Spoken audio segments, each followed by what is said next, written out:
ప్రియమైన దేవుని ప్రజలరా, సర్వశక్తుడు సర్వోన్నతుడైన ప్రభు మనందరి హృదయాలలోనికి రావాలని కోరి ముందుగా ప్రవక్తలను పంపించి, తర్వాత రాజుల్ని పంపించి, ఎందరో భక్తుల్ని పంపించి, వాళ్ళందరి ద్వారా ఈ ప్రపంచానికి ఎన్నో విషయాలు ముందస్తు సమాచారాన్ని ఇప్పించి, ఆ తర్వాత రాబోతున్నాడు అని వాళ్ళందరూ చెప్పిన తర్వాత యేసు ప్రభు భూమి మీదకి రావడం జరిగింది. పొద్దునే మనం విన్నాం, ప్రసంగి గ్రంథ సారాంశం మొత్తాన్ని తన బ్రతుకులో చూపించిన మహాదివ్య జ్ఞాని మన రక్షకుడైన యేసుక్రీస్తు ప్రభువు. ఆయన అంత శక్తివంతంగా బ్రతికాడు, అంత ఉన్నతంగా బ్రతికాడు. అరికాలు మొదలుకొని నడినెత్తి వరకు, చిన్నతనం మొదలుకొని మరణం వరకు ఎక్కడా కూడా ఆయన ఒక్క విషయంలో కూడా దేవునికి వ్యతిరేకంగా బతికినవాడు కాడు. ఒక్క విషయంలో కూడా చిన్న తప్పిదం చేసినవాడు కాడు. ఒక్క విషయంలో కూడా దేవుని చిత్తానికి వ్యతిరేకంగా అడుగులు వేసినవాడు కాడు. అంత ఉన్నతంగా బ్రతికాడు, అంత శక్తివంతంగా జీవించాడు. ఆయన మన్నైనది వెనుకటి వల్లే మన్నైపోతుంది అన్న విషయాన్ని బహుబలంగా ఎరిగినవాడు ఆయన. ఎందుకంటే యేసుక్రీస్తు ప్రభువారి జీవితాన్ని మీరు చూస్తే ఎప్పుడు చూసినా ఒక మాట అనేవాడు ఆయన, నేను వెళ్ళిపోవలసిన వాడను, నేను వెళ్ళవలసిన సమయము ఆసన్నమవుతోంది, నేను కొద్ది కాలం మాత్రమే ఇక్కడ ఉండడానికి వచ్చాను, నేను మీ మధ్యలో కొంతకాలం మాత్రమే ఉంటాను, నేను ఎక్కువ కాలం ఉండను. మనం చెప్పగలమా మాట? చెప్పండి, మనం చెప్పగలమా మాట? మనం ఏమంటాం తెలుసా? నా 90 ఏళ్ళు, రేఖ ఇక్కడ నుంచి అక్కడికి పొడి చేసిందట. అందుకని ఎన్నేళ్ళట? అమ్మో, నీ ఆయుష్ రేఖ చాలా పొడవుగా ఉంది కాబట్టి నీకు 100 ఏళ్ళు, నీకు 90 ఏళ్ళు, నీకు 80 ఏళ్ళు, అధిక బలం ఉన్న ఎడలా 80 పైనే. కానీ ప్రభు ఎప్పుడు కూడా ఆ 80లో 70లో 100లో వద్దు, నాకు నేను వెళ్ళిపోవాలి. నేనేం చేయాలి? వెళ్ళిపోవాలి. తండ్రి, భూమి మీద నీవు నాకు ఇచ్చిన పనిని నేను సంపూర్ణముగా నెరవేర్చి నిన్నేం చేశాను? మహిమపరిచాను. తండ్రి, ఒకప్పుడు నీ యొద్ద నాకు ఏ మహిమ ఉండెనో ఆ మహిమతో ఇప్పుడు నన్ను మహిమపరచు. నేను వచ్చేద్దామన్న ఆలోచనలోనే ఉన్నాను, ఉండిపోదామన్న ఆలోచన నాకు ఏ కోసానా లేదు. ప్రభువుకి ఏ కోసానా ఉండిపోవాలన్న ఆలోచన లేదు. మరి ప్రభు యొక్క ఆలోచన అంతా ఏంటి? వెళ్ళిపోవాలి. సరే, ఈ చిన్న జీవిత కాలంలో ఎలా బ్రతకాలి అనే నిర్ణయాలు ప్రభువు తీసుకున్నప్పుడు ఈ భక్తులందరూ, ప్రవక్తలందరూ వాళ్ళ పుస్తకాలలో ఏది రాశారో ఆ క్యారెక్టర్ మొత్తం పోయబడి ఈ భూమి మీద నడయాడింది. అందుకే యేసుక్రీస్తు గొప్పవాడు. మీరు ఏదైనా చెప్పండి, ఒక పుస్తకాన్ని తీసుకోండి, మీరు ఆదికాండం తీసుకుంటారా, సంఖ్యాకాండం తీసుకుంటారా, సమూయేలు గ్రంథాన్ని తీసుకుంటారా, యెషయా గ్రంథాన్ని తీసుకుంటారా, ఇర్మియా గ్రంథాన్ని తీసుకుంటారా, యెహెజ్కేలు గ్రంథాన్ని తీసుకుంటారా, ఇక చిన్న ప్రవక్తలు చాలామంది ఉన్నారు, వాళ్ళ పుస్తకాలు తీసుకుంటారా? ఈ ఒక మనిషి నీతిగా బతకాలని చెప్పడానికి, ఒక మనిషి యథార్థంగా బతకాలని చెప్పడానికి, ఒక మనిషి గొప్పగా బతకాలని చెప్పడానికి వాళ్ళ పుస్తకాలలో ఏ నీతి సూత్రాలైతే రాశారో ఆ నీతి సూత్రాలన్నీ ఎవరిలో కనబడుతున్నాయి? యేసు ప్రభువులో కనబడుతున్నాయి. పోనీ ఎందులో అయినా తప్పిపోతాడా? ఎక్కడైనా పాపం చేస్తాడా? ఎక్కడ దొరుకుతాడు అని అందరూ వెతుకుతున్నారు. శాస్త్రులు వెతుకుతున్నారు, పరిసయ్యులు వెతుకుతున్నారు.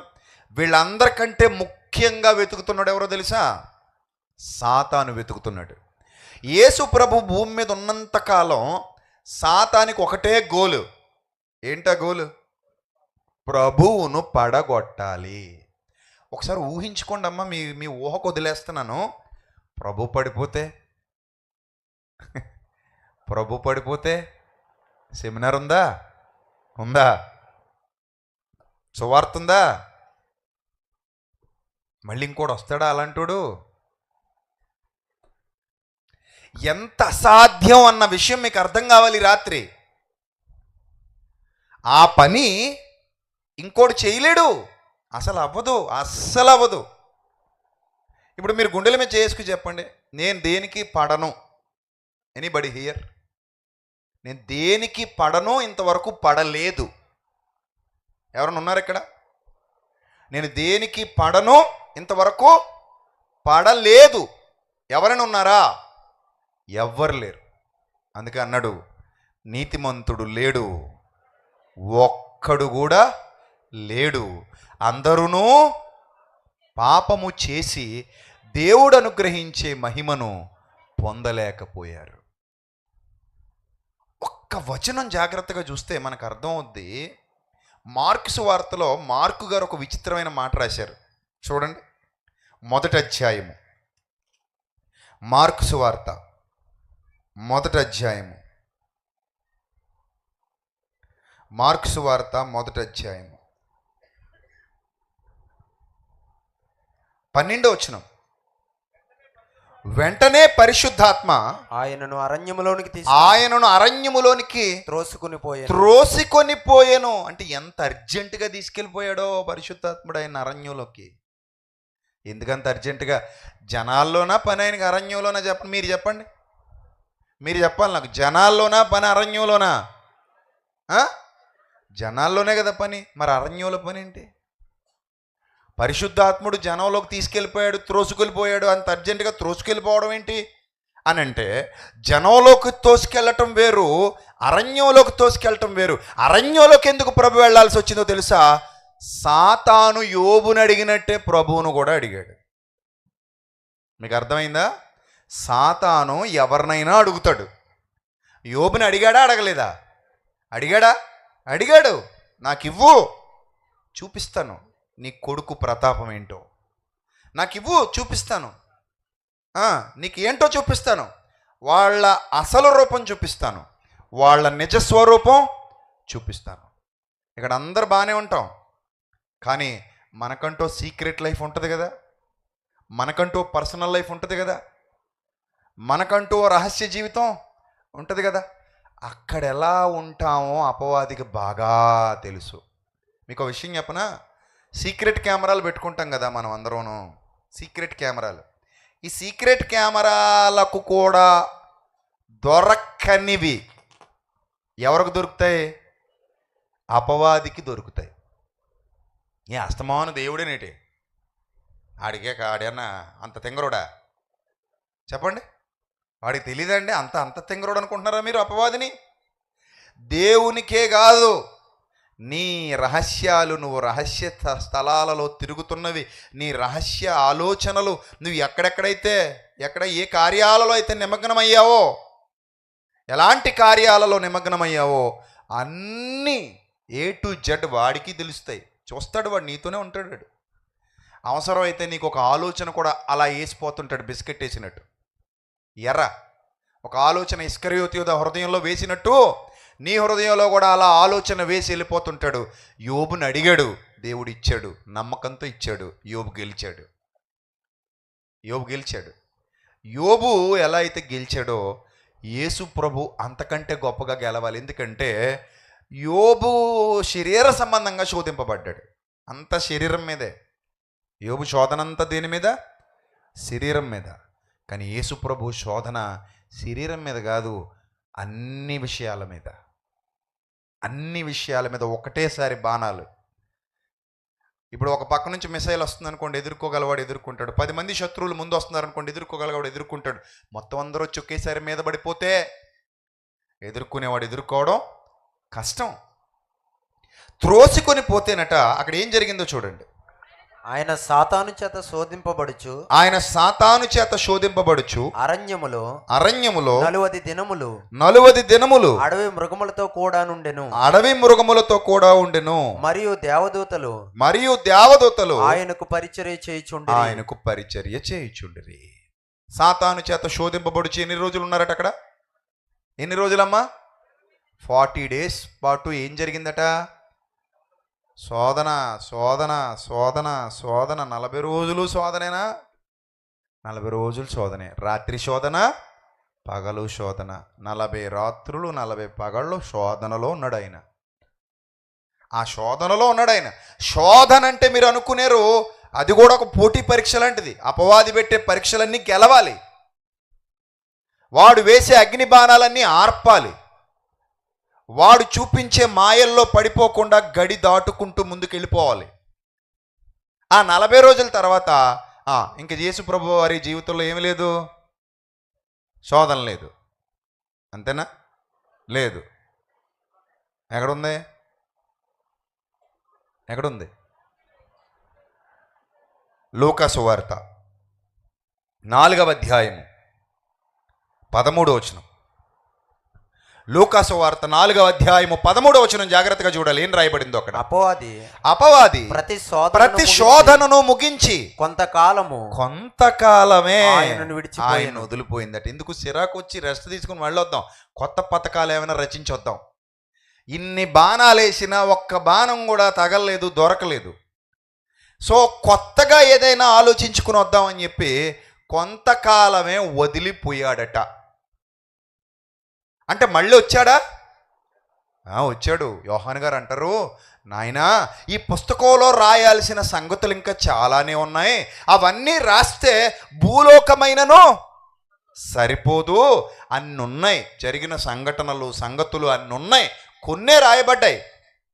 అంటే అపవాది యేసు ప్రభువును శోధించేటువంటి క్రమంలో కొంతకాలం వదిలిపోయాడు. అంటే మళ్ళీ శోధన మొదలు పెట్టాడు. అలా బ్రతుకు కాలమంతా పరీక్షకు నిలబడినవాడు మన రక్షకుడు ప్రభు. ఇప్పుడు నేను అడుగుతాను, పరీక్షల్లో గెలిచామనుకోండి, ప్రతిఫలం ఎవరికండి? చెప్పండి. మనకే. ఇప్పుడు రేపు పొద్దున గిఫ్ట్లు ఇచ్చామనుకోండి, ఇవ్వం, మనోళ్ళే ఏమి ఇస్తాం వీళ్ళకి? సరే ఒకవేళ ఇచ్చామనుకోండి, ఎవరు తీసుకుంటారు? అవి ఎవరు గెలిచారో వాళ్ళు తీసుకుంటారు. పరీక్షలో పాస్ అయ్యాడు కాబట్టి ఆ మణిగంట పట్టుకెళ్ళిపోతాడు, వాళ్ళ చెల్లి పట్టుకెళ్ళిపోద్ది, ఆ పిల్లలిద్దరు పట్టుకెళ్ళిపోతారు. వీళ్ళకి ఇస్తే గిఫ్ట్లు వీళ్ళు తీసుకుంటారు కదా. మరి యేసు ప్రభు పాస్ అయితే గిఫ్ట్ ఎవరికి? యేసు ప్రభు పాస్ అయితే గిఫ్ట్ ఎవరికి? మనకండి. దేవుని నామానికి మహిమ కలుగునుగాక. ప్రపంచంలో తన కోసం పోటీలో పాల్గొనే వాళ్ళను చూసాం, కానీ మన కోసం పోటీలో పాల్గొనేవాడు ఎవరైనా ఉంటే అది ఒక్క యేసుక్రీస్తు మాత్రమే. క్రికెటర్లను చూడొచ్చు మీరు, వాళ్ళ కోసం ఆడతారు. ఫుట్బాల్ ప్లేయర్లు వాళ్ళ కోసం ఆడతారు. చెస్ ప్లేయర్లు వాళ్ళ కోసం ఆడతారు. పోటీ పరీక్షలు రాసేవాళ్ళు వాళ్ళ కోసం రాస్తారు. ఎక్కడ ఎవ్వరు పోరాడినా, ఏ పరీక్ష రాసినా వాళ్ళ కోసం, వాళ్ళ బ్రతుకు కోసం, వాళ్ళ ఫలితం కోసం ఆలోచిస్తారు. కానీ ఒక్క యేసుక్రీస్తు పోరాటంలో మాత్రం నా కోసం అనేది ఎప్పుడూ లేదు. అందుకే ఆయన మనందరికీ రక్షకుడయ్యాడు. నా కోసం కాదు, ఈ పోరాటం నా కోసం కాదు, ఈ ఆరాటం నా కోసం కాదు, ఈ తపన నా కోసం కాదు, ఈ తాపత్రయం నా కోసం కాదు.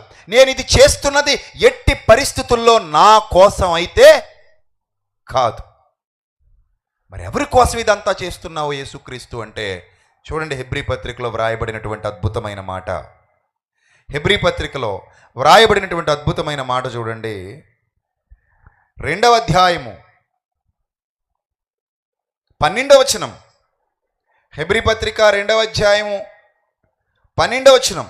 పరిశుద్ధపరచు వారికిని పరిశుద్ధపరచబడు వారికిని అందరికీ ఒక్కటే మూలం. ఈ హేతువు చేత వారిని సహోదరులని పిలుచుటకు ఆయన సిగ్గుపడక నీ నామమును నా సహోదరులకు ప్రచురపరుతును, సమాజము మధ్య నీ కీర్తిని గానము చేతునను, మరియు నేను ఆయనను నమ్ముకుని ఉందుననియు, ఇదిగో నేనును దేవుడు నాకిచ్చిన పిల్లలు అని చెప్పుచున్నాడు. కాబట్టి ఆ పిల్లలు రక్తము మాంసము గలవారైనందున, ఏం గలవారైనందున?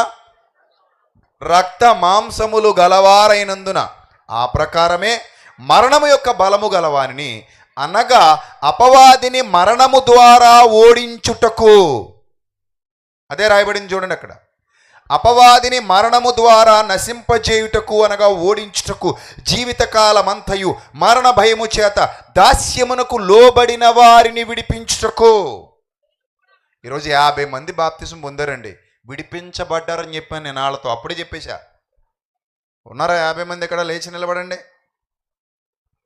50 మంది ఉంటే, బాప్తిసం పొందిన 50 మంది ఉంటే ఎంతమంది ఉన్నారో తెలియదు, మరి ఎంతమంది వెళ్ళిపోయారో తెలియదు. ఉన్నారా అందరూ?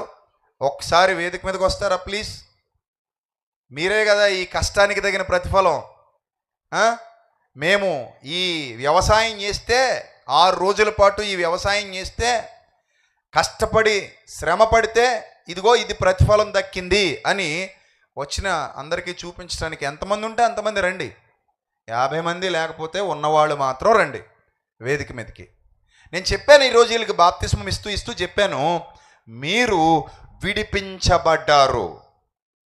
రాశాను కదా పాటలో, నేను ధనవంతుడను క్రీస్తునందు కడుగబడ్డాను, ఇకపై పాపిని కాను, కృప ద్వారా రక్షణ పొందాను.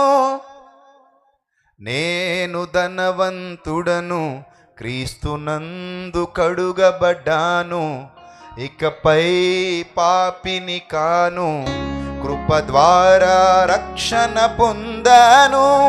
సిలువలో తొలగెను నా పాపమనే పేదరికం, విలువనే పెంచెను నా యేసుక్రీస్తు త్యాగం.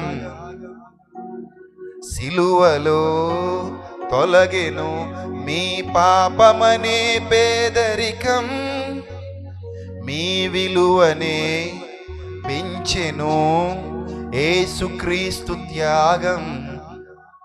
పరిశుద్ధతను ఐశ్వర్యం కృప ద్వారా ఇక వీరి సొంతం, పాపాత్ములు అను దారిద్ర్యం తొలగించినది ప్రభు రక్తం. వీరు ధనవంతులు అయ్యారు. ఇక వీరందరూ ఎవరు? ధనవంతులు. ఇకపై పాపులు కారు, ఇకపై పాపులు కారు, కృప ద్వారా రక్షణ పొందారు. దేవుడు విడిపించేశాడు, దేవుడు విడిపించేశాడు, ప్రభువు విడిపించేశాడు. అందుకే ఎంత మంచి మాట వ్రాయబడింది వీళ్ళందరి కోసం. దాస్యమునకు లోబడ్డారు వీళ్ళందరూ, దాస్యమునకు లోబడ్డారు. అంటే ఇంతమందిని గెలిపించడం కోసం ఒక ఆయన వేలాడాడు కలువరి సిలువలో. ఆయన కలువరి సిలువలో వేలాడి రక్తాన్ని గార్చి పవిత్ర రక్తపు ధారలు నేల మీద పడిపోతున్నాయి. అపవాదికి అర్థమైపోయింది, అపవాదికి అర్థమైపోయింది. అందుకే చూడండి, అప్పటి వరకు శోధించి శోధించి శోధించి శోధించి ఇక చివర్లో ఏదో విధంగా శిలువ మరణాన్ని ఆపించెయ్యాలని కూడా అనుకున్నాడు. కానీ ఆగిందా? ఆగలా. నీ చిత్తమే సిద్ధించునుగాక. పిలాతు అంటున్నాడు, ఇతని యందు నాకే దోషము కనబడలేదు, ఇతని యందు నాకే దోషము కనబడలేదు. ఎంత అద్భుతమైన సాక్ష్యం అండి అది. ఏమండి, ఎక్కడైనా వింటామండి? ఎక్కడైనా వింటామండి? జడ్జి గారు ఇతను నిర్దోషి అని చెప్పాక ఉరిశిక్ష పడాలట. ఏంటట ఆ విచిత్రం? చెప్పండి, ఆ విచిత్రం ఏంటట? మరలా హైబ్రీ పత్రిక వద్దాం. జడ్జి గారు ఏమని చెప్పాలట? ఇతడు నిర్దోషి అని చెప్పాలి. ఇతడు నిర్దోషి అని చెప్పాక ఏమవ్వాలి? ఉరిశిక్ష పడాలి. చూడండి, యోహాను సువార్త 18వ అధ్యాయము, యోహాను సువార్త 18వ అధ్యాయము 38వ వచనం చివరి మాటలు చూద్దాం. అతడు ఈ మాట చెప్పి కింద అతడు ఈ మాట చెప్పి బాగా క్రింద, అందుకు పిలాతు సత్యం అనగా ఏమిటని ఆయనతో అన్నాడు 38లో కదా. ఆ క్రింద అతడు ఈ మాట చెప్పి బయటనున్న యూదుల యొద్దకు తిరిగి వెళ్ళి అతని యందు ఏ దోషమును నాకు కనబడలేదు. బా ఇంతకంటే గొప్ప సర్టిఫికెట్ ఎక్కడొస్తుంది? ఎవడిస్తాడు చెప్పండి? చాలా మంది మతోన్మాదులు మాట్లాడుతూ ఏం ఘోరం చేశాడో, అంత క్రూరంగా చంపేశారని వాగుతున్నారు. ఏమి నీచమైన పని చేశాడో అంత క్రూరంగా చంపేశారు మీ యేసుక్రీస్తుని. అరే దుర్మార్గులారా, శిక్ష విధించటానికి నిలబడిన పిలాతే, శిక్ష విధించే అర్హత కలిగినటువంటి ఆ పిలాతే, ఆ రోమా నాయకుడే, ఆ అధికారే ఏమని సాక్ష్యం ఇచ్చాడు? ఇతని యందు నాకే దోషము కనబడలేదు, పూర్వాపారాలు విచారించిన మీదట ఇతని నిర్దోషిగా విడుదల చేయుచున్నాను అని అనేశాక, అప్పుడు చూడండి, అయినను పస్కా పండుగలో నేను ఒకని మీకు విడుదల చేయువాడు వాడుక కలదు కదా, నేను యూదుల రాజును విడుదల చేయుట మీకు ఇష్టమా అని అడిగాడట. అడిగితే ఏమన్నారట వాళ్ళు? అయితే వారు వీనిని వద్దు బరబ్బాను విడుదల చేయమని మరలా కేకలు వేసిరి. మరలా కేకలు వేసిరి. చూడండి, యేసుక్రీస్తు ప్రభువు నిర్దోషి, యేసుక్రీస్తు ప్రభువు పరిశుద్ధుడు, యేసుక్రీస్తు ప్రభువు యథార్థవంతుడు అని వీళ్ళందరూ సాక్ష్యం ఇచ్చారు. చూడండి, ఇంకొక విచిత్రమైన మాట లూకాసు వార్త 23వ అధ్యాయము 13వ వచనంలో ఇంకా క్లారిటీగా రాశాడు. చూడండి, అంతటి పిలాతు, లూకాసు వార్త 23వ అధ్యాయము 13వ వచనం ఇంకా క్లారిటీగా చూడాలి. అంతటి పిలాతు ప్రధాన యాజకులను అధికారులను ప్రజలను పిలిపించి ప్రజలు తిరుగుబడినట్లు చేయుచున్నాడని మీరు ఈ మనుష్యుని నా యొద్దకు తెచ్చితిరే. ఏడట ఆయన మీద మోపిన నేరం ఏంటట? కైసరు మీద ప్రజలు తిరుగుబడినట్లు చేయుచున్నాడని మీరు ఈ మనుష్యుని నా యొద్దకు తెచ్చితిరే. ఇదిగో నేను మీ ఎదుట ఇతనిని విమర్శింపగా మీరితని మీద మోపిన నేరములలో ఒక్కటైనను నాకు కనబడలేదు. నాకే కాదు, హేరోదుకు కూడా కనబడలేదు. బా, ఎంత అద్భుతం చూడండి. నాకు కనబడలేదు, నాతో పాటు ఎవరికి కనబడలేదు? హేరోదుకు కూడా కనబడలేదు. హేరోదు అతని మా యొద్దకు తిరిగి పంపెను కదా, ఇదిగో మరణమునకు తగినదేది ఇతడు చెయ్యలేదు.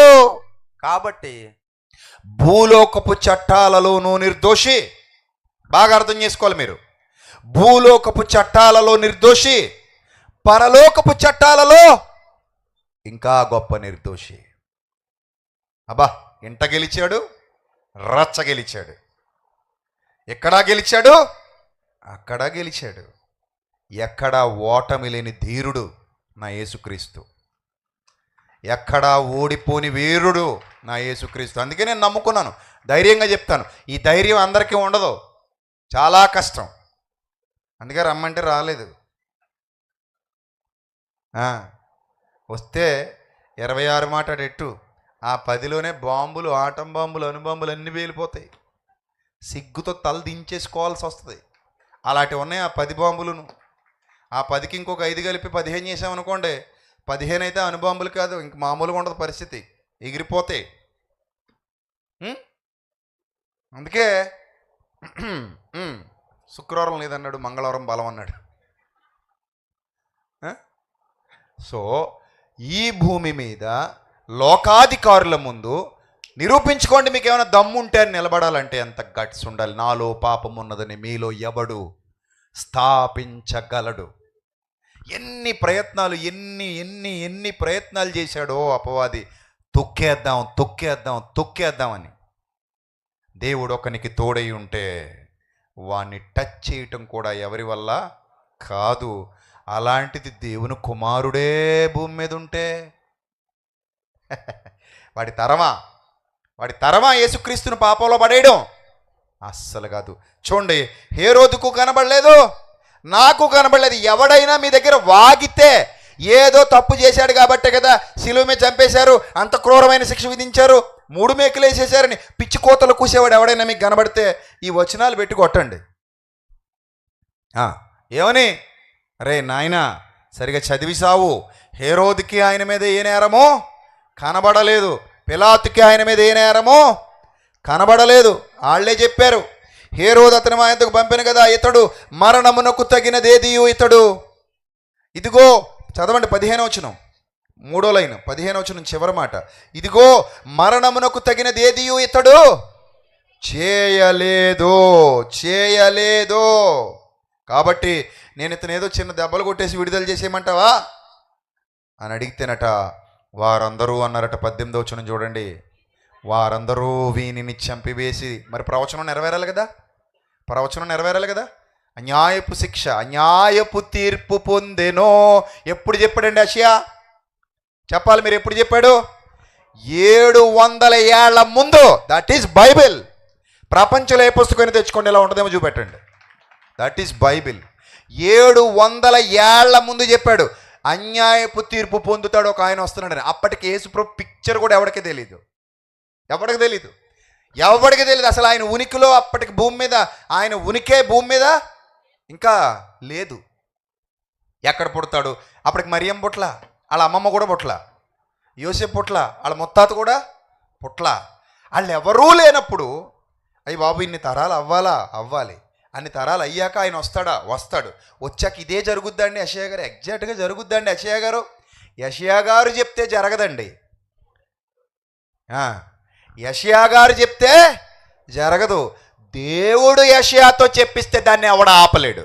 ఖచ్చితంగా జరిగి తీరాలంతే. అర్థమైందా? యెషయా గారు సొంత జ్ఞానంతో చెప్తే జరగదు. అదే మనం చెప్పాను, ఫ్యాన్ తిరుగుద్ది, కారు వెళ్తుంది, అవ్వకపోతే అప్పుడప్పుడు అవ్వవు. దేవుడు తుచ్ అంటాడు, తప్పు నువ్వు చెప్పావు కాబట్టి జరగలేదు. దేవుడు చెప్తే ఖచ్చితంగా జరుగుద్ది. దేవుని మాట నిష్ఫలంగా వెనక్కి పోదు. నువ్వు అసలు దేవుడికి అలాగ ఆపాదించొద్దు, దేవుని అలాగ అనొద్దు. నీ తప్పని ఒప్పేసుకో, అంతే, వదిలిపోయింది అక్కడితో. దేవుడికి పెట్టి మళ్ళీ వాక్యాన్ని వక్రీకరించడం చాలా తప్పు. నాకు కోపం వచ్చింది, అందుకే ఆ రోజు చెప్పాను, తప్పు. ఇప్పుడు అలాగ అనకండి. దేవుని మాట నిరర్ధకముగా వెనక్కి పోవడం ఎప్పటికీ జరగదు. యెషయా చెప్తే అవదు, కానీ యెషయాతో దేవుడు చెప్పించాడు కాబట్టి 700 ఏళ్ల తర్వాత అచ్చుగుద్దినట్టు అదే జరిగింది. అన్యాయపు తీర్పు పొందాడు అని ఉందా లేదా యెషయా గ్రంథంలో? 53వ అధ్యాయం 8వ వచనం. అన్యాయపు తీర్పు నొందిన వాడై. 53వ అధ్యాయం 8వ వచనం చూడండి. యెషయా గ్రంథంలో ఏముందో? అన్యాయపు తీర్పు నొందిన వాడై అతడు కొనిపోబడెను. బాబా, ఏనాటి యెషయా, ఏనాటి రోమా ప్రభుత్వం. యెషయా చెప్పే కాలానికి మీకు విచిత్రం చెప్పనా? బాగా వినండి. 4 ప్రభుత్వాలు, 4 సామ్రాజ్యాలు ప్రపంచాన్ని పరిపాలించాయి. అందులో మొదటిది బాబిలోనియన్ సామ్రాజ్యం, రెండోది మాదీయ పారసీక సామ్రాజ్యం, మూడోది గ్రీకు సామ్రాజ్యం, 4వది రోమా సామ్రాజ్యం. యెషయా ఎప్పుడు చెప్పాడు? చెప్పాలి, ఎప్పుడు చెప్పాడు? ఈ అన్నిటికంటే ముందు చెప్పేశాడు. బాబా, నీ బుద్ధి జ్ఞాన బాహుళ్యములు ఎంత గొప్పవి తండ్రి. ఇది ఒక్కటి అర్థమైతే చాలు. వినుట వలన విశ్వాసము కలుగును. నాకు రుజువులొద్దు బాబయ్య, నాకు దర్శనాలు వద్దు, నాకేమి చూపించొద్దు.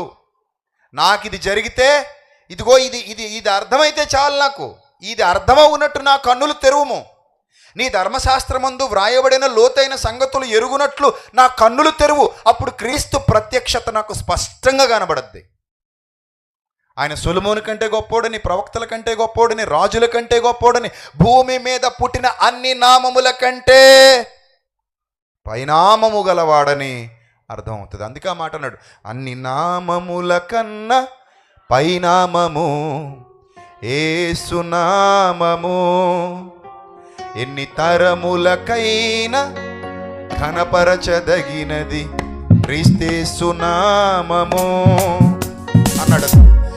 అన్ని నామముల కన్నా పైనామం, అన్ని నామముల కన్నా పైనామం, ఎన్ని తరములకైనా ఘనపరచదగిన నామము యేసుక్రీస్తు నామం అయ్యింది. ఎందుకు అయ్యింది అంటే ఆయన గురించి వ్రాయబడినవన్నీ సత్యాలు, నిజాలు. కుమ్రాన్ కేవ్స్లో పురాతన యెషయా గ్రంథపు వ్రాత ప్రతులు దొరికాయి. పచ్చి నిజాలు ఇవి. మీరు స్క్రీన్ మీద చూపిస్తారు, మీకు చూడండి కావాలంటే. కుమ్రాన్ కేవ్స్ అనేవి ఉన్నాయి. ఆ కుమ్రాన్ కేవ్స్లో రాతి గృహాలలో కుండల్లో భద్రం చేయబడి ఉన్నాయట. అవి తీసుకొచ్చారు, సైంటిస్టులు తీసుకొచ్చి వాటిని పరిశోధన చేస్తున్నారు. పరిశోధన చేస్తుంటే వాళ్ళు ఏమని చెప్పారంటే, బాబు ఇవి ఈ కాలానివి కావు, ఎప్పటివో కొన్ని వందల సంవత్సరాల క్రిందట యెషయా అనే ప్రవక్త రచించిన మాటలున్నాయి ఇందులో. ఆశ్చర్యపోయిందండి ప్రపంచం. అదిగో కేవ్స్ ఆఫ్ కుమ్రాన్ ప్రతులు అవిగో చూడొచ్చు మీరు. కుమ్రాన్ రాత ప్రతులు ఆ చిన్న ద్వారాలోనే చూడండి, ఆ కొండల్లో గుహది. ఆ గుహల్లోకి వెళ్ళారట ఎవరో గొర్రెల కాపర్లు. కింద నుంచి కుర్రాళ్ళు పైకి రాళ్ళు విసిరారట, కింద నుంచి విసిరారట అందులోకి రాళ్ళు విసిరితే కొండ పగిలిన శబ్దం వచ్చింది. ఏముందా అని పైకి ఎక్కారు, అందులోకి ఎక్కారు. నిధులు దొరుకుతాయేమో అని. నాయన మీకు నిధులు దొరకలేదు కానీ మాకు దొరికిరాయి నాయన నిధులు. మీకు దొరకలేదురా నాయన, ఎవరికి దొరికాయి నిధులు? మాకు దొరికాయి నిధులు. ఎందుకో గట్టిగా మాట్లాడడానికి. ఏనాటి యెషయా ఆయన చెప్పాడు, రాజుల కాలాలకు ముందటివాడు. అయ్యో ప్రతులు ఎలాగున్నాయి చూసారా? రాజుల కాలాలకు ముందటివాడు. అతడు రాసిన మాటలు సజీవ సాక్ష్యాలు.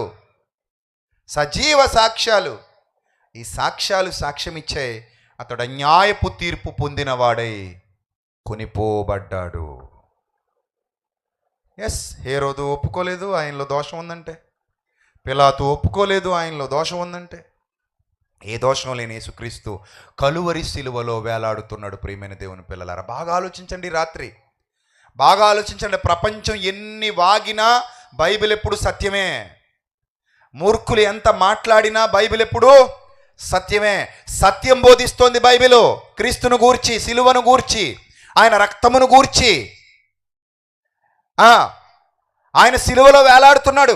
ప్రపంచ చరిత్రలో మొట్టమొదటిసారి అధికారులు తీర్పు తీర్చాక శిక్షింపబడిన వ్యక్తి యేసు ప్రభువు ఒక్కడే.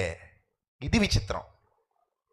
ప్రపంచ విచిత్రాలలో అత్యంత విచిత్రం ఏంటంటే, శిక్ష విధించువారు నిర్దోషి అని తీర్పు తీర్చిన తర్వాత శిక్ష విధింపబడిన ఏకైక వ్యక్తి మన రక్షకుడైన యేసుక్రీస్తు. దీనికంటే ఆధారం ఏం కావాలి? కాలు రెగరే చెప్పొచ్చు, యేసుక్రీస్తు మరణం ఆయన ఇష్టానుసారంగానే జరిగింది అని. దేవుడు లోకమును ఎంతో ప్రేమించెను, కాగా తన అద్వితీయ కుమారునిగా పుట్టిన వాని యందు విశ్వాసం ఉంచు ప్రతివాడు నశింపక నిత్య జీవము పొందునట్లు ఆయన మన కొరకు అనుగ్రహించెను. అర్థమైందా? ఆయన ఎందుకు గాయపరచబడుతున్నాడండి? అదేంటంటే తప్పు చేయకుండా శిక్షకి వెళ్ళడం ఏంటి? తప్పు చేయకుండా క్రూరమైన శిలువ శిక్ష ఆయనకు విధించడం ఏంటి? ఏ పాపం చేయలేదు కదా. ఎస్, అఫ్ కోర్స్, ఏ పాపం చేయలేదు. వాళ్ళే సర్టిఫికెట్ ఇచ్చేశారు. ఏమని సర్టిఫికెట్ ఇచ్చేశారు? ఈయనలో ఏ పాపము లేదు, ఇతడు నీతిమంతుడు. ఇతని నోట ఏ కపటము లేదు, అన్యాయమేమీ లేదు, ఏ పాపము ఎప్పుడూ చేయని మహనీయుడు, మహానుభావుడైన అంత గొప్పోణ్ణి చంపేస్తున్నావా అని భార్య కబురు పెట్టింది. ఎవరికి? పిలాతుకి. బాబు, ఆ పాపం మూటగట్టుకోకపోతావు, ఆ పాపం మూటగట్టుకోకో అని అంటే వెంటనే నీళ్లు తెప్పించాడట, చేతులు కడిగేసుకున్నాడట. బాబు, నాకు ఈ పాపానికి ఎలాంటి సంబంధం లేదు అంటే వాళ్ళు అన్నారట, ఈ రక్తము మా మీదను, మొన్ననే కదా మాట్లాడాను, రక్తము యొక్క స్వరము. ఇప్పుడట ఏమన్నారు? ఎంత ఎంత ఎంత తప్పు చేశారంటే, ఈ రక్తము మా మీదను మా పిల్లల మీదను ఉండునుగాక. అది అండర్లైన్ చేసుకోండి. ఏది? మా మీదను మా పిల్లల మీదను ఈ రక్తము ఉండునుగాక కదా. అది ఎంత ప్రమాదమో చివరిలో చెప్తాను, నేను మర్చిపోయినా గుర్తు చేయండి. అది ఎంత ప్రమాదం అంటే ఆ మాట, దానివల్ల కలిగే నష్టం మాట్లాడుకుందాం. చాలా పెద్ద ప్రమాదానికి వాళ్ళు తెరదీశారు. ఇప్పుడు హెబ్రీ పత్రిక వచ్చేయండి, వీళ్ళ కిందకి పంపించేద్దాం. హెబ్రీ పత్రిక చదవండి ఒకసారి ఆ మాట. ఇప్పుడు ఒక పరిశుద్ధుడు, కన్ఫర్మ్ అయిపోయింది కదా మనకి, చనిపోతున్నది ఎవరు? పరిశుద్ధుడు, నిర్దోషి, నిష్కల్మషుడు, పాపులలో చేరక ప్రత్యేకముగా ఉన్నవాడు. ఎవరెవరు తీర్పులు ఇచ్చేశారు? పిలాతు, హేరోదు, భూమి మీద ఉన్నవాళ్ళు, యెషయా, ప్రవక్తలు, పరలోకం నుంచి దేవుడు. గట్టిగా మాట్లాడితే ప్రకృతి. ఆయన చనిపోయినప్పుడు ఏమైందట? భూకంపం వచ్చిందట. మొత్తం అంతా ఏమైపోయిందట? చీకటి అయిపోయిందట. చీకటి కమ్మేసింది. ఎందుకు? ప్రకృతి కూడా సాక్ష్యం ఇచ్చింది, ఈయన పరిశుద్ధుడు. భూమి వణికెను, బండలు బద్దలాయెను, సమాధులు తెరవబడెను. అనేక మంది పరిశుద్ధుల శరీరములు లేచి, ఆయన లేచిన తర్వాత అనేకులకు కనబడెను. మృతుల పునరుద్ధానం పొందు వారిలో ఆయనే మొదటివాడు, వీళ్ళు కాదు. అందుకే జరిగింది. నన్ను కృష్ణుడా క్రీస్తు డిబేట్లో అడిగిన ప్రశ్న అది, మీకు గుర్తే ఉంటుంది. వాళ్ళు ఏదో పేద పండగ చేసుకుందామని అడిగేసారు ప్రశ్న. మొలతాళ్ళు కత్తిరించి పంపించేశాం. సో యేసుక్రీస్తు ప్రభువు ఇంత గొప్పవాడు. ఈ గొప్పవాడు ఇప్పుడు వీళ్ళందరి కోసం రక్తం కార్చాడు. అర్థమైందా మీకు నా పాయింట్? ఇప్పుడు వీళ్ళందరి కోసం కలువరి శిలువలో వేలాడి పవిత్ర రుధిరాన్ని ధారపోస్తే, ఇప్పుడు ఇదిగో ఈ నుదుటి మీద, వీళ్ళందరి నుదుటి మీద వ్రాయబడినది ఏ శాసనం? యేసుక్రీస్తునే మహానుభావుడి పరిశుద్ధుడి రక్త శాసనం. ఏమని? పస్కా పశువు వధింపబడింది. కొరింథీ పత్రికలో వ్రాయబడిన మాట. మరలా హెబ్రీ పత్రిక వద్దాం. కొరింథీలకు రాసిన మొదటి పత్రిక 5వ అధ్యాయము 7వ వచనం. మీరు పులుపుండి లేని వారు గనుక కొత్తదైన ముద్ద ఒకటికై ఆ పాతదైన పులుపుండిని తీసి పారవేయుడి. ఇంతేకాక క్రీస్తు అను మన పస్కా పశువు వధింపబడెను. ఇప్పుడు పస్కా పశువు వధింపబడితే ఆ రక్తాన్ని తీసుకెళ్ళి ఏం చేయాలి? ద్వారబంధపు కమ్మీలకి ఏం చేయాలి? రాయాలి. ఇవే ద్వారబంధాలు. ఈ ద్వారబంధాల కమ్మీలకి ఒకరికొకరికి ఇలా రాసుకుంటూ వెళ్ళిపోతే దేన్ని? క్రీస్తు రక్తమందు కడుగబడిన శుద్ధీకరింపబడిన విశ్వాసులు వీళ్ళందరూ. సో వీళ్ళందరికీ ఇప్పుడు క్రీస్తు రక్తం అడ్డుపడిపోయింది కాబట్టి వీరిలో ఏ ఒక్కరి మీదకి మరణ దూత రాలేదు. అనగా మరణించిన భౌతిక మరణం పొందిన తర్వాత ఆత్మీయ మరణం లేకుండా వీళ్ళందరూ ఎక్కడికి వెళ్ళిపోతారు? నిత్య జీవానికి వెళ్ళిపోతారు. ఇది క్రీస్తు వీళ్ళకి ఉచితంగా అనుగ్రహించినటువంటి భాగ్యం. ఆ పరీక్ష వీళ్ళందరి కోసం ఆయన రాశాడు, పాస్ అయ్యాడు. అర్థమైందా? ఇప్పుడు ఆ పరీక్ష యేసుప్రభు ఎందుకు రాశాడమ్మా? చెప్పండి, ఎందుకు రాశాడు? వీళ్ళందరి కోసం రాశాడు. ఆయన పాస్ అయ్యాడు, వీళ్ళను పాస్ చేయించాడు. ప్రతిఫలం వీళ్ళకి ఇచ్చేశాడు, నీకు ఇచ్చేశాడు, నాకు ఇచ్చేశాడు. ఆయన ఏం తీసుకోలేదు. నువ్వు బాగా చదువు, బైబిల్ అంతా చదువు. ఎక్కడా కూడా నీకేంటయ్యా లాభం అని ఒక ప్రశ్న యేసుప్రభుని అడిగితే నాకేమీ లేదని అంటాడు. అది తప్ప ఇంకొక ఆన్సర్ వస్తే నాకు చెప్పండి, మీరు, నేను ఒప్పుకుంటాను. చదవండి, పోనీ ఆదికాండం నుంచి ప్రకటన గ్రంథం దాకా చదవండి. నీకేంటయ్యా లాభం? ప్రశ్న ఏంటి? నీకేంటయ్యా లాభం? ఏమా ఇది అడగండి, ఆయన్ని అడగండి. చదవండి, బైబిల్ అంతా చదవండి. నీకేంటయ్యా లాభం? ఇంత చేసావు కదా మా కోసం, నీకేంటయ్యా లాభం? ఇదే ప్రశ్న మీ అమ్మని అడగండి. అమ్మ నీకేంటి లాభం అంటే, నాకేం లేదమ్మా అంటదా. లాస్ట్లో నన్నే చూడాలి చిన్నోడా నువ్వు. మీ నాన్నను చూసినా చూడకపోయినా చిన్నోడా నన్ను మాత్రం మర్చిపోకరోయ్. అది ఇప్పుడు ఒరే పెద్ద అయ్యాక నాకు భోజనం పెడతావా అని అడగరా పిల్లల్ని? అడగరా? అరే మందులు కొంటావా, నాకు బట్టలు కొంటావా, పెద్ద అయ్యాక నాకు అది చేసి పెడతావా, ఇది చేసి పెడతావా అడగరా? అడుగుతారు. వాళ్ళ అమ్మ ఏదైనా ఏమన్నది అనుకోండి, మా విశ్వకి, నేను పెద్ద అయ్యాక నేను ఏమన్నా నీకు అంటాడు. ఇప్పుడు నాకు ఇవ్వలేదు కదా, నేను పెద్ద అయ్యాక నేను కూడా ఏమన్నా నీకు ఇప్పుడు ఇవ్వకపోతే అంటాడు. ఆడి తెలివితేటలు చూడండి. అప్పుడే ఎవరో అన్నారు, అది పట్టుకున్నాడు. లేకపోతే ఆడికేం తెలుసు గుడ్డు. ఇంట్లో అడుగుతారు కదా, రే పెద్ద అయ్యాక నాకు అది చేసి పెడతావా, పెద్ద అయ్యాక నాకు ఇది చేసి పెడతావా. పెద్ద అయ్యాక మన పిల్లలు మనకి ఏదో చేయాలనే ఆశతోనే మనం ఉన్నాం, లేవా? చెప్పండి, మీరు అందరూ చెప్పండి. ఏరే నాకేం అవసరం లేదు రోయ్, నన్ను అనాథాశ్రమంలో వదిలేయండి. చెప్పండి మీ పిల్లలతో, నాకేం అవసరం లేదురా నాన్న, నన్ను వృద్ధాశ్రమంలో పడేయండి అంటారా? అనగలరా? ఆ ధైర్యం ఉందా? కన్న తల్లిదండ్రులే ఏదో చివరి వృద్ధాప్య దశలో మన మీద ఆధారపడాలని వాళ్ళు అనుకుంటున్నారు. అంటే అమ్మకి ఏంటమ్మా నీకు లాభం అంటే అమ్మ దగ్గర ఆన్సర్ ఉంది. ఏదో చిన్న చితక చెప్తుంది. ఏంటయ్యా నీకు లాభం అని నాన్నని అడిగితే నాన్న దగ్గర కూడా ఏదో ఒకటి చెప్తాడు. మరి యేసుప్రభుని అడగండి, వీళ్ళందరూ అడగమని చెప్పండి. బాబు ఏంటయ్యా నీకు లాభమా వల్ల అని అడిగితే యేసుప్రభు అంటారు, నాకే లాభం లేదు, మీరే నా లాభం, మీరే నా లాభం.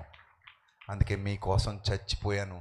నేను స్వార్థము లేని వాడనై మిమ్మును ప్రేమిస్తున్నాను. యేసుక్రీస్తు ప్రేమలో ఏమి లేదు, స్వార్థం లేదు. యేసుక్రీస్తు ప్రేమలో ఎక్కడ పక్షపాతం లేదు. ఆయన నీ నుంచి ఏమీ ఆశించట్లేదు. గుర్తుపెట్టుకో, నీ నుంచి ఏమీ ఆశించట్లేదు ఆయన. నువ్వు రక్షణలోనికి రావాలన్న ఒక్క కోరిక తప్పితే నీ నుంచి ఏమీ ఆశించని ఏకైక రక్షకుడు యేసుక్రీస్తు. దయచేసి వీళ్ళందరి వైపు చూడండి, దీవించండి, వీళ్ళందరి కొరకు ప్రార్థన చేయండి. చెప్పండి, మీ నినాదం ఒకటి చెప్తున్నా, నా మట్టుకైతే బ్రతుకుట క్రీస్తు, చావైతే లాభము. గట్టిగా చెప్పండి, మీ అందరూ చెప్పండి, ఇంకా గట్టిగా చెప్పాలి. నా గొంతు పోయినట్టు మీ గొంతులు కూడా పోవును గాక. చెప్పండి గట్టిగా. అది రిథమిక్గా లేదు. నేను చెప్తాను, నాతో పాటు చెప్పండి. నా మట్టుకైతే బ్రతుకుట క్రీస్తే, చావైతే లాభము. నాకే లాభము, నా ప్రభుకే లాభము లేదు. నిజమది, మనకే లాభం, ప్రభుకే లాభం లేదు. అదే ప్రేమ, నిస్వార్థమైన ప్రేమ, నిష్కళంకమైన ప్రేమ, మహోన్నతుడైన దేవుని శక్తివంతమైన ప్రేమ. అలాంటి ప్రేమతో నిన్ను నన్ను ప్రేమించాడు మన యేసుక్రీస్తు ప్రభువు. ఏ లాభం లేదు ప్రభువుకి, ఏ లాభం లేదు. లాభం అంతా ఎవరికి? మనకే, నీకే, నాకే. అందుకే చివరిగా హెబ్రీ పత్రికలో వీళ్ళకి చూద్దాం ఏమనుందో. కాబట్టి ఆ పిల్లలు రక్తమాంసములు గలవారైనందున ఆ ప్రకారమే మరణము యొక్క బలము గలవానిని, అనగా అపవాదిని మరణము ద్వారా నశింపజేయుటకు జీవితకాలమంతయు మరణ భయము చేత దాస్యమునకు లోబడిన వారిని, పాపముల చేత అపరాధముల చేత చచ్చిన వీరిని విడిపించుటకును ఆయన కూడా రక్తమాంసములలో పాలివాడాయను. పరీక్ష రాస్తున్నాను, నా కోసమైతే కాదు. పాస్ అవుతాను, నా కోసమైతే కాదు. గెలుస్తాను, నా కోసమైతే కాదు. మిమ్మల్ని గెలిపించటం కోసం నేను గెలుస్తాను. మిమ్మల్ని బ్రతికించడం కోసం నేను చనిపోతాను. మిమ్మల్ని ధనవంతులుగా చేయుట కొరకు నేను దరిద్రుడనవుతాను. అదే మనం పాటలో రాశాం. ఆయన త్యాగం మీరెప్పటికీ మరిచిపోకూడదు. విచిత్రం ఏంటంటే ఈ సెమినార్ అంతా సిలువ చుట్టూనే తిరిగింది, యేసుప్రభు వారి త్యాగం చుట్టూనే తిరిగింది, యేసుప్రభు వారి రక్తం చుట్టూనే తిరిగింది, ఆయన ఔన్నత్యం చుట్టూనే తిరిగింది. సిలువను మించిన సువార్త ఇంకేముంటుంది చెప్పండి? సిలువ సాక్ష్యాన్ని మించిన సువార్త ఏముంటుంది చెప్పండి? సిలువ సాక్ష్యాన్ని మించిన ఘనత ఏముంటుంది చెప్పండి? ఆయన మన నిమిత్తము మృతి పొందెను, ఆయన మన నిమిత్తము సమాధి చేయబడెను, ఆయన మన నిమిత్తము 3వ దినమున మృత్యుంజయుడై తిరిగి లేచెను. ఇది సిలువను గూర్చిన వార్త, సువార్త. ఈ సెమినార్ అంతా మనం చక్కటి విషయాలు ప్రభువును గూర్చి నేర్చుకున్నాం. ఎన్ని కొత్త పాయింట్లు నేర్చుకున్నాం. ఒక్క పాట చూసి అన్నీ అర్థమైపోయాయి మనకి. ఈ ప్రసంగాలన్నీ ఆ పాట చుట్టూ ఎందుకు తిప్పానో తెలుసా? ఆ పాట విన్నప్పుడు మొత్తం ప్రసంగాలు మీకు గుర్తుకొచ్చేయాలి. ఏది కూడా మీరు ఏం చేయకూడదు, మర్చిపోకూడదు. చూడండి, కావున ప్రజల పాపములకు, చూడండి ఎంత మంచి మాట, ఏలయనగా ఆయన ఎంత మాత్రము దేవదూతల స్వభావమును ధరించుకొనక. మీకు పాయింట్ చెప్తాను, జాగ్రత్తగా వినండి. దేవదూతల స్వభావం ఎలా ఉంటుందంటేనట, గాడిద బిలామును తీసుకుని వెళ్తుందట. ఎలా కనబడ్డాడట దేవదూత? కత్తి బొట్టుకు కనబడ్డాడట. కత్తి గాడిద హడలెత్తిపోయి పక్క పడిపోయిందట. అప్పుడు బిలాము కొడుతుంటే, అరే గాడిద నన్ను కొట్టకు, అక్కడ చూడు, నేను గాడిదని కాబట్టి నన్ను కొడుతున్నావు, అడ్డగాడిదే, అక్కడ చూడు, నా మీద కూర్చున్నావు, అక్కడ చూడు. ఏం పట్టుకున్నాడు? కత్తి పట్టుకుని నిలబడ్డాడు. అదిగో ఊహా చిత్రం. కొడుతున్నాడు. ఏమే నన్ను గోడ కదిం పెడతావా, నన్ను సరిగ్గా తీసుకెళ్ళవా అని కొడుతున్నాడు. కొడుతుంటే అక్కడ దేవదూతల స్వభావమును ధరించుకొనక, జాగ్రత్తగా అర్థం చేసుకోండి, జాగ్రత్తగా అర్థం చేసుకోండి, ఆ శక్తిని కూడా వదిలేశాడు. ఇప్పుడు అది వచ్చిందనుకోండి, 12 సేనా వ్యూహముల కంటే ఎక్కువైన సైన్యమును దేవుడు నాకు పంపగలడు. అర్థమైందా? దేవదూతల స్వభావం అంటే మీరు ఆలోచించండి ఒకసారి. అవన్నీ వద్దు ఆయనకి, అవే వద్దు, ఏ శక్తి వద్దు, అన్నీ వదిలేసి వచ్చాడు. ఇంకో విచిత్రం చెప్పనా? యేసుప్రభు సూచక్రియలు చేశాడు, యేసుప్రభు అద్భుతాలు చేశాడు, యేసుప్రభు మహత్కార్యాలు చేశాడు. బెస్ట్ పాయింట్ ఏంటంటే 5 రొట్టెలు 2 చిన్న చేపలు వేలాది మందికి పంచిపెట్టాడు. 40 రోజుల ఆకలితో ఉన్నాడు. బాగా అర్థం చేసుకోండి. శోధన కాలంలో 40 రోజుల ఆకలితో ఉన్నాడు, తిండి దొరక్క. కానీ ఆయన దగ్గర శక్తి ఉంది. ఏం శక్తి అట అది? చెప్పాలి, ఏం శక్తి ఉందట ఆయన దగ్గర? రాళ్ళు అవసరమైతే ఎలా చేయగలడట ఆయన? రొట్టెలుగా చేయగలడు. 5 రొట్టెల్ని వేలాది మందికి ఏం చేయగలడు? పంచగలడు. 2 చిన్న చేపల్ని వేలాది మందికి ఏం చేయగలడు? పంచగలడు. అంత సామర్థ్యం ఉండి కూడా ఆకలితో ఉన్నాడంటే దాని అర్థం ఏంటి తెలుసా? శక్తులు కూడా నా కోసం వాడుకోన్నానా, మీకోసం అయితేనే వాటిని వాడతానా, నా కోసం వాడుకోను. ఎంత ప్రేమ అండి! చేతులెత్తి మొక్కాలండి ఆయనకి. నా కోసం ఏ శక్తిని వాడుకోను, ఏది వాడుకోను నా కోసం అయితే. మరి ఎవరి కోసం వాడతావు ప్రభువా? మీ అందరి కోసం వాడతాను. మొన్న తమ్ముడు అడిగాడు, ఆయన ఉమ్మిరాయడం ఎందుకన్నయ్యా అన్నాడు. ఉమ్మి రాసేట బురద ఉమ్మి వేసి బురద చేసి కళ్ళకు రాసి సిలోయము కోనేటిలోనికి వెళ్ళి కడుక్కో అన్నాడట. పాటలో చూపించాం కదా అదే. అది చూసి అడిగారు నన్ను, అన్నయ్య ఉమ్మి రాయడం ఎందుకన్నయ్య? ఆయన అంటే అయిపోద్ది కదా, ఆయన అంటే అయిపోద్ది కదా. అప్పుడు నేను అన్నాను, తమ్ముడు యేసుక్రీస్తును చాలా చిన్నగా అంచనా వేస్తున్నావు. ఆయన వచ్చిన ప్రతిసారి ఆయన ఏమంటున్నాడంటే, నా రక్తము మిమ్మల్ని స్వస్థపరుస్తుంది, నా రక్తము మిమ్మల్ని విడిపిస్తుంది, ఈ రక్తము ద్వారా మీకు విడుదల పాపక్షమాపణ అని చెప్తున్నాడు. యేసు ప్రభు రక్తమే కాదు, ఆయన ఉమ్మిలో కూడా మానవుణ్ణి స్వస్థపరిచే శక్తి ఉందని భౌతికంగా రుజువు చేశాడు. ఈ భౌతికమైన రుజువు ఎందుకు చేశాడంటే, తాను చిందించబోయే రక్తము మరి ఎంత ఎక్కువగా మీ ఆత్మను శుద్ధీకరిస్తుందో చెప్పటానికి చేసినటువంటి చిన్న చిన్న చిన్న చిన్న రుజువులు, నిర్ధారణలు మాత్రమే అవి.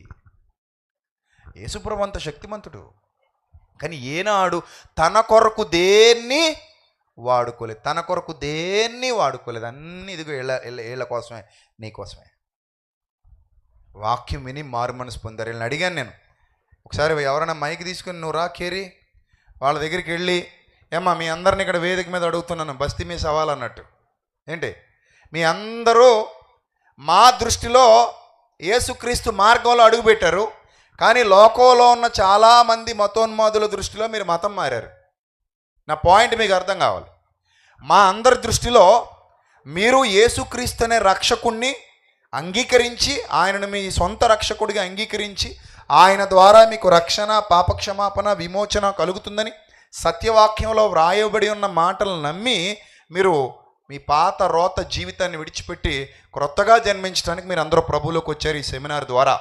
కానీ లోకం ఏమంటుందంటే, రేపు పొద్దున్న మిమ్మల్ని నన్ను కూడా మీరు మతం మారారంటది, నన్నేమో మతం మార్చేశాడు అంటది. ఎలా మతం మార్చాడు అంటది? ప్రలోభాలకు గురి చేసి మతాలు మారుస్తున్నారండి, భయపెట్టి మతం మారుస్తున్నారండి, ఏమైనా ఇచ్చి మతం మారుస్తున్నారండి అని అన్నారు. నేను ఇదివరకే చెప్పాను. ఇప్పుడు ఒక విషయం, ఇలా రండి అన్న, కొంచెం ఇబ్బంది లేకుండా ఇచ్చి ఈ మొక్కను పైకెత్తండి నా కోసం ప్లీజ్, ఈ మొక్కను పైకెత్తండి ప్లీజ్ దయచేసి. Right, thank you. ఒక ఆకు తెంపుకుంటున్నానండి రాజుగారు, ఏమనుకోకుండా, వీరవరం రాజుగారు.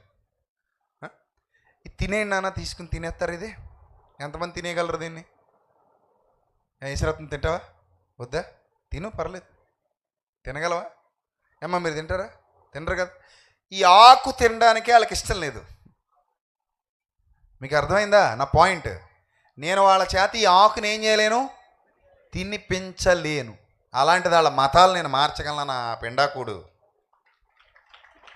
మీరు చెప్పండి, నా వల్ల ఏమవుతుందండి? వాళ్ళ మతాలు, వీళ్ళు ఎవరో కూడా నాకు తెలియదండి. ఇందులో చాలామంది పొద్దున్న బాప్తిస్మం ఇచ్చేటప్పుడే చెప్పాను, వీళ్ళు ఎవరో కూడా నాకు సరిగా తెలీదు, వీళ్ళు నేను ఎప్పుడు చూడలేదు.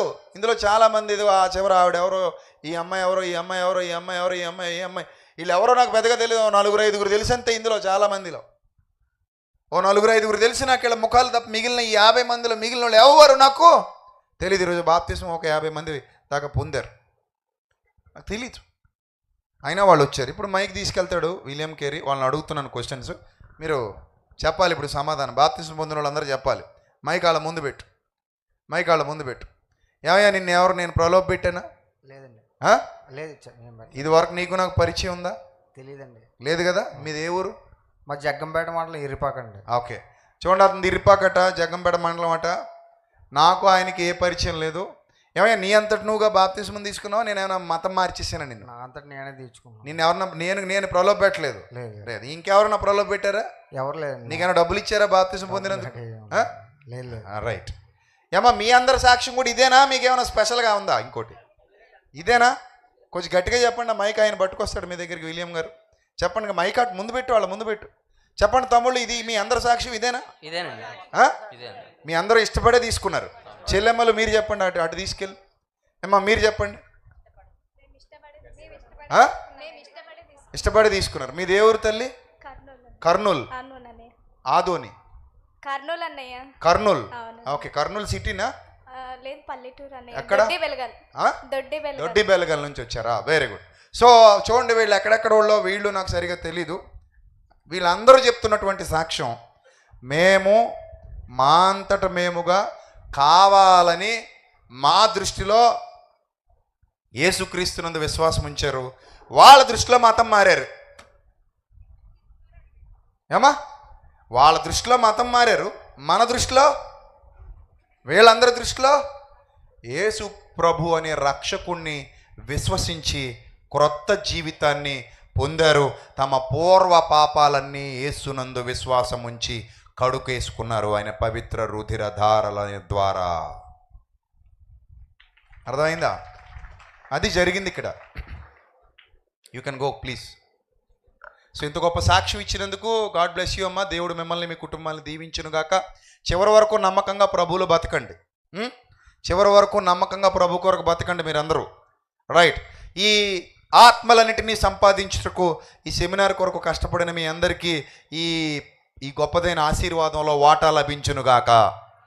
దేవుడు వీళ్ళందరి ఆత్మల భారాన్ని కలిగి ఉన్నందుకు వీళ్ళందరినీ బట్టి దేవుడు మిమ్మల్ని మీ కుటుంబాన్ని దీవించి ఆశీర్వదించును గాక.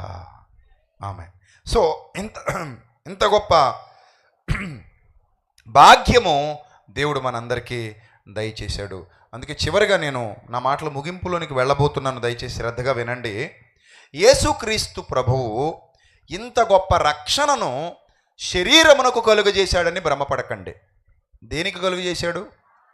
ఆత్మకు కలుగజేశాడు. సొలొమోను భక్తుడు ఏమన్నాడో ఒకసారి ప్రసంగి గ్రంథానికి వెళ్ళి ముగించుకుందాం. ప్రసంగి గ్రంథానికి ఒకసారి రండి. ప్రసంగి గ్రంథానికి ఒకసారి రండి. పొద్దున చెప్పడానికి వీలవని ఒక మాట చెప్పి ముగిస్తాను. అందరూ ప్రసంగి గ్రంథం తెరిచి ప్రసంగి గ్రంథము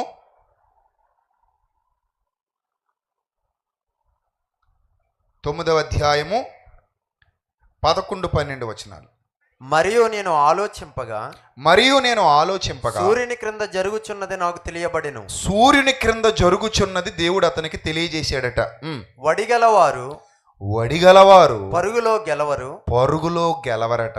బాగా ఆలోచించండి అమ్మా. వడిగలవారు పరుగులో గెలవరు అన్నాడు. అంటే వడిగా పరిగెత్తగలిగేవాడు కూడా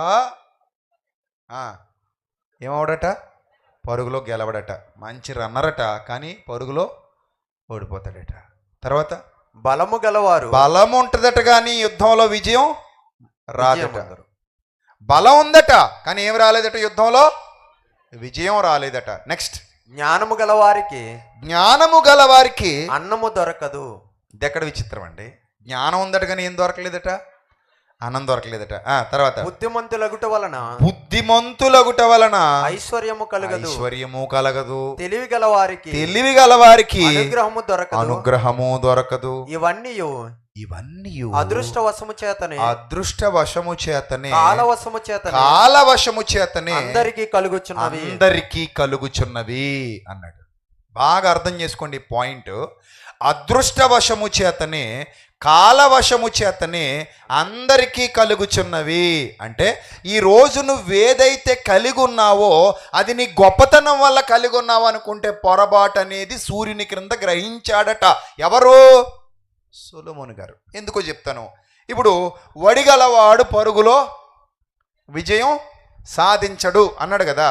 ఇప్పుడు వీడు ఎంత వడిగా పరిగెత్తినానట, పరుగులో విజయం సాధించలేకపోయాడంటే దానికి 1,00,000 కారణాలు ఉండొచ్చు. కాలికి మేకి దిగిపోయింది అనుకోండి, వడిగలవాడే. కాలికి ఏం దిగిపోయింది? మేకి దిగిపోయింది. గోరు లేచిపోయింది. వడిగలవాడే. గోరేమైపోయింది?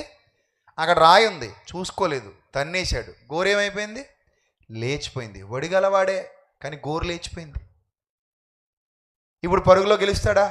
ఒక పక్క రక్తం కారుతుంది, పరిగెత్తడం అసాధ్యమైంది. ఏమైంది? చివరికి ఓడిపోయాడు.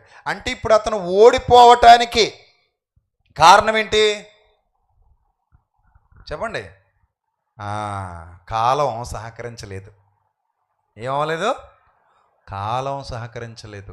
అంటే దీన్ని బట్టి మనకి ఏమర్థమవుతుందంటే, మనం రకరకాల ఆలోచనలు చేస్తాం, రకరకాల ప్రయత్నాలు చేస్తాం, రకరకాల ఉద్దేశాలు చేస్తాం. దేవుడు సహకరించకపోతే ఎందులోనూ సక్సెస్ అవ్వలేము. ఇది పచ్చి నిజం. నా గొప్పతనమును బట్టి, నా బలమును బట్టి, నా శక్తిని బట్టి, నా జ్ఞానాన్ని బట్టి, నా వివేకాన్ని బట్టి, నా ఔన్నత్యాన్ని బట్టి నేనేదో గొప్పవాడిని అయిపోదామని చాలాసార్లు నేను అనుకోవచ్చు. కానీ దేవుని సహకారం లేకపోతే నేను సక్సెస్ అవ్వలేను. మరి ఇంకేందండి? పుట్టడం ఎందుకు, బతకటం ఎందుకు, ఇవన్నీ సాధించడం ఎందుకు, ఇవన్నీ చేయడం ఎందుకంటే చిట్ట చివరిగా భక్తుడు చెప్పేశాడు, అరే నాయనా, ఇదంతయూ వినిన తర్వాత తేలిన ఫలితార్థం ఇదే, దేవుని యందు భయభక్తులు కలిగి ఉండి ఆయన కట్టడలు అనుసరించి నడుచుకోండి. మానవ కోటికి ఇదియే విధి. వెర్రివేషాలు వేయకండి. మతిహీనతను మనసులోనికి రానివ్వకండి. పిచ్చి ఆలోచనలు చేయకండి. ఎందుకో తెలుసా? ఏం చేసినా చివరికి ఏంటట? మన్నైనది వెనుకటి వల్లే మన్నైపోవును. మన్నైనది వెనుకటి వల్లే మన్నైపోవును. ఈ మన్నైపోయిన వాళ్ళలో రాజులున్నారు, ఈ మన్నైపోయిన వాళ్ళలో చక్రవర్తులు ఉన్నారు, ఈ మన్నైపోయిన వాళ్ళలో ధనవంతులు ఉన్నారు, పేరు ప్రఖ్యాతులు సంపాదించుకున్న వాళ్ళు ఉన్నారు, పదవులు పొందిన వాళ్ళు ఉన్నారు. వాళ్ళందరూ ఇప్పుడు ఎలా ఉన్నారో తెలుసా? మీకు కొన్ని ఇమేజెస్ చూపిస్తాను, స్క్రీన్ మీద చూడండి. వాళ్ళందరూ ఇప్పుడు ఎలా ఉన్నారో చూడాలి మీరు. వాళ్ళందరూ ఎలా ఉన్నారో చూడాలి మీరు. అదిగో మహా గొప్ప ధనవంతుడో ఎమ్మెల్యే గారో ఎంపీ గారో అయ్యి ఉంటాడు. ఏమయ్యాడు ఇప్పుడు? చుట్టూ తిరిగిపోయాడు. ఆయన ఒకప్పుడు రాజు అయ్యి ఉండొచ్చు, ఎమ్మెల్యే అయ్యి ఉండొచ్చు, ఎంపీ అయ్యి ఉండొచ్చు, గొప్ప ధనవంతుడై ఉండొచ్చు, గొప్ప పేరు ప్రఖ్యాతులు సంపాదించిన వాడై ఉండొచ్చు. కానీ ఇప్పుడు ఎలా ఉన్నాడు? అదిగో అలా ఉన్నాడు. ఇంకోటి చూద్దామా? చూడండి, ఇంకోటి చూడండి. ముక్కలైపోయి ఎందుకు పనికిరాని స్థితిలో. అదిగో ఏంటట? ఇలాంటి వాళ్ళు ఎందరో ఉన్నారు ఇప్పుడు. మన్నైనది వెనుకటి వల్లే మన్నైపోవును. మన దగ్గర కూడా అలాంటిది పట్టరా ఒకటి చూద్దాం. మన ప్రస్తుత స్థితి ఇది. రాబోయే స్థితి ఏంటో చూస్తే యేసు ప్రభు ఎందుకు అవసరమో అందరికీ అర్థమైపోద్ది. మన ప్రస్తుత స్థితి ఏమో ఇది కదా. మీ అందరూ ఎంత అందంగా ఉన్నారో, చక్కగా ఉన్నారు. మన ప్రస్తుత స్థితి ఇది. అది కప్పిస్తే తీస్తే బాగుంటుంది కదా. చక్కగా చీర కట్టేసి తీస్తే, చీర కడితే ఇలాగ ఉంటారండి. చీర కడితే ఎలా ఉంటారు? ఇలా ఉంటారండి. ఆ తర్వాత ఇలాగ అయిపోతారండి. వర్క్ శారీ కట్టారా? ఇది వర్క్ శారీ, ఇది ప్లెయిన్ శారీ. ఇది ప్లెయిన్ శారీ కడితే పైట వేసుకుని ఇలా ఉంటుంది. పైట వేసుకుని చక్కగా ఉంటారు. ఇలా కట్టుకుని పైట వేసుకుని చక్కగా ఉంటారు. ప్యాంటు చొక్క వేసినా అలాగ ఉంటారు. మీరు కంగారు పడకు. తెల్ల చొక్క అయినా నీకు తెల్ల చొక్క నీది వద్దు కదా, రైట్. ఇవన్నీ పోతే ఏమైపోతారు? ఇది ఇలాగ అయిపోతారమ్మా. ఎప్పటికైనా ఇదే మన అసలు రూపం. ఆల్రెడీ హైదరాబాద్లో చూపించాను దీన్ని. మన అసలు రూపం ఇది. చూసారా ఎలాగుందో అందంగాను? ఇలాగ అవుతాం చివరికి.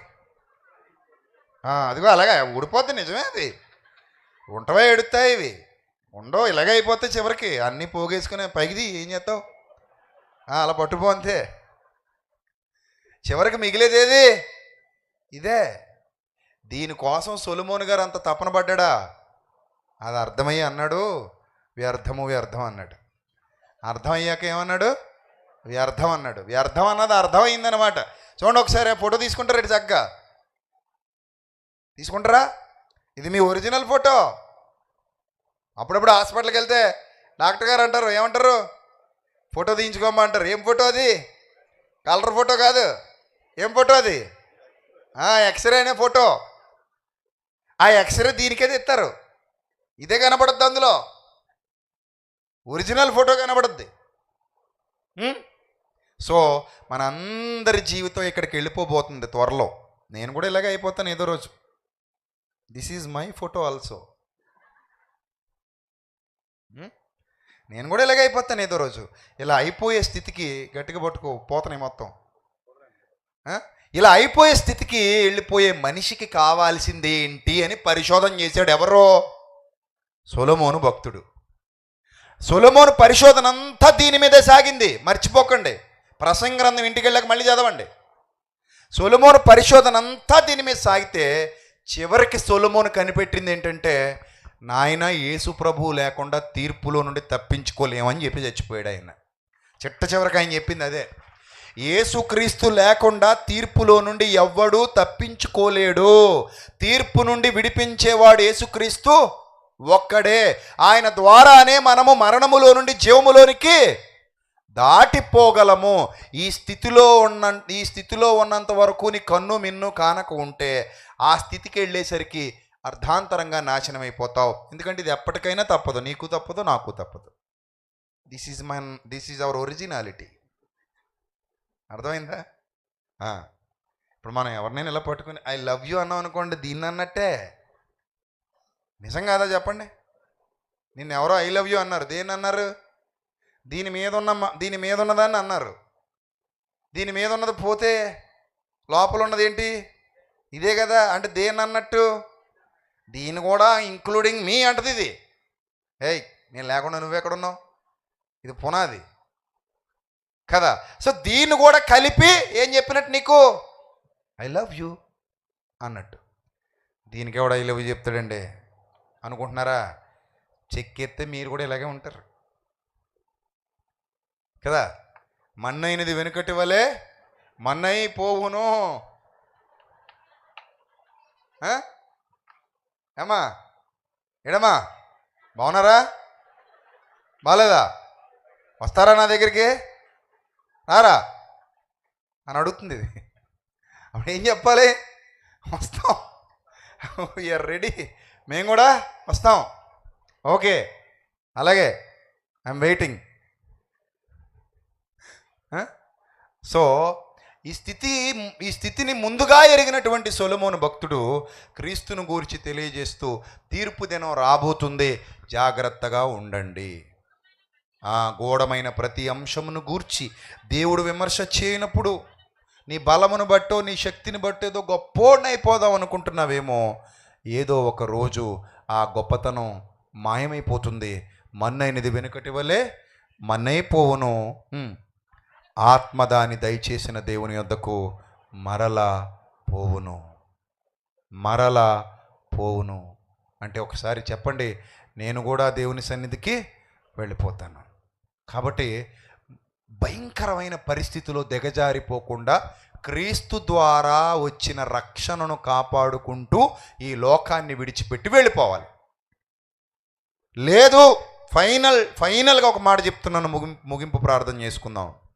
లేదు, ఆ రక్తము మా మీదను మా పిల్లల మీదను ఉండునుగాక అన్నారనుకోండి, అది ఎంత ఎక్కువైన దండనకు పాత్రుడగును. హెబ్రీ పత్రిక 6వ అధ్యాయం చూడండి, ఆ మాట ముగించుకుందాం.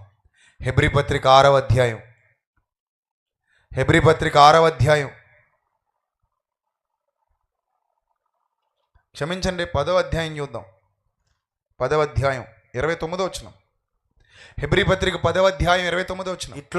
ఇట్లుండగా దేవుని కుమారుని పాదములతో తొక్కి తాను పరిశుద్ధపరచబడుటకు సాధనమైన నిబంధన రక్తమును అపవిత్రమైనదిగా ఎంచి కృపకు మూలమగు ఆత్మను తిరస్కరించిన వాడు ఎంత ఎక్కువైన దండనకు పాత్రుడవుని. ఇది మరణకరమైన పాపం. అంటే చాలామంది గాలోళ్ళకి మరణకరమైన పాపం ఏదో మరణకరం కాని పాపం ఏదో తెలియదు.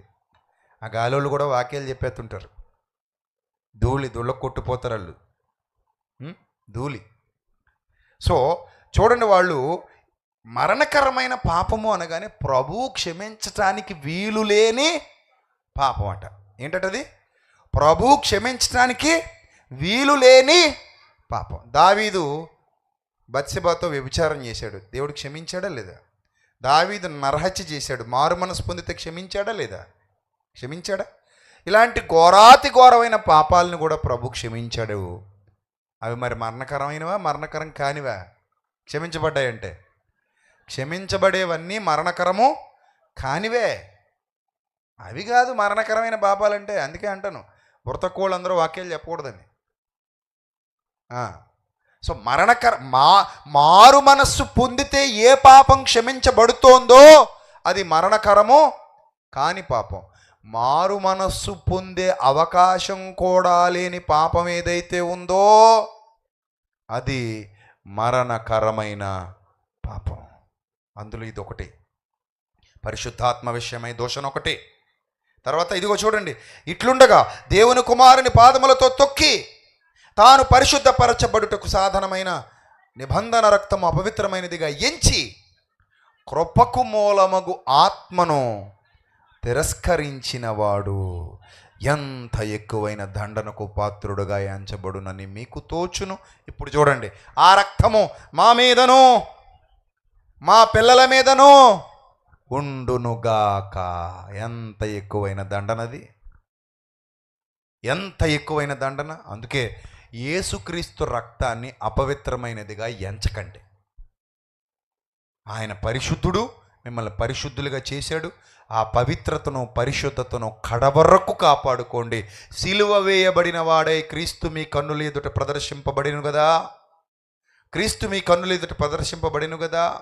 ఆయన ఏ విధంగా మీ కన్నుల ఎదుట ప్రదర్శింపబడ్డాడో ఆ త్యాగాన్ని గుర్తుపెట్టుకోండి, ఆ ఔన్నత్యాన్ని గుర్తుపెట్టుకోండి, ఆ ప్రేమను గుర్తుపెట్టుకోండి, ఆ సహనాన్ని గుర్తుపెట్టుకోండి. ఆయన తన కోసం చనిపోలేదు, మన కోసం చనిపోయాడు.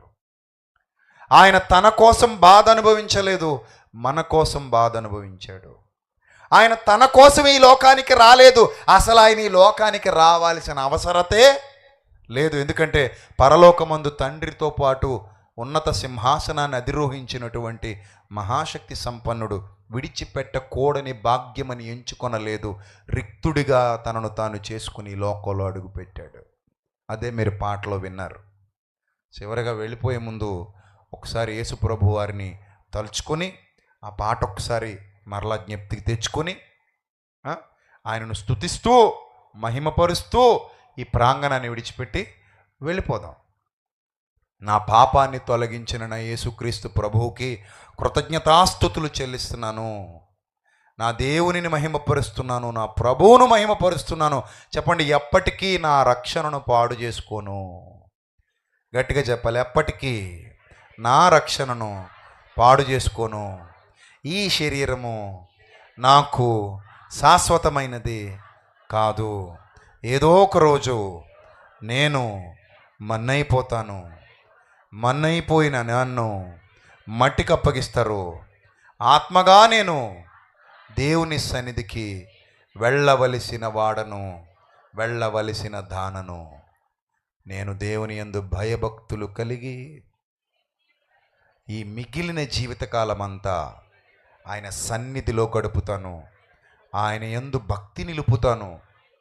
యథార్థముగా జీవిస్తాను, నమ్మకముగా జీవిస్తాను. నా ప్రభువుకు సజీవయాగంగా నా దేహమును సమర్పించుకుంటాను. ఆయన కోసమే ఈ జీవితం అంటాను. చచ్చిపోయేంత వరకు నమ్మకముగా ఉండి జీవ కిరీటాన్ని సొంతం చేసుకుంటాను.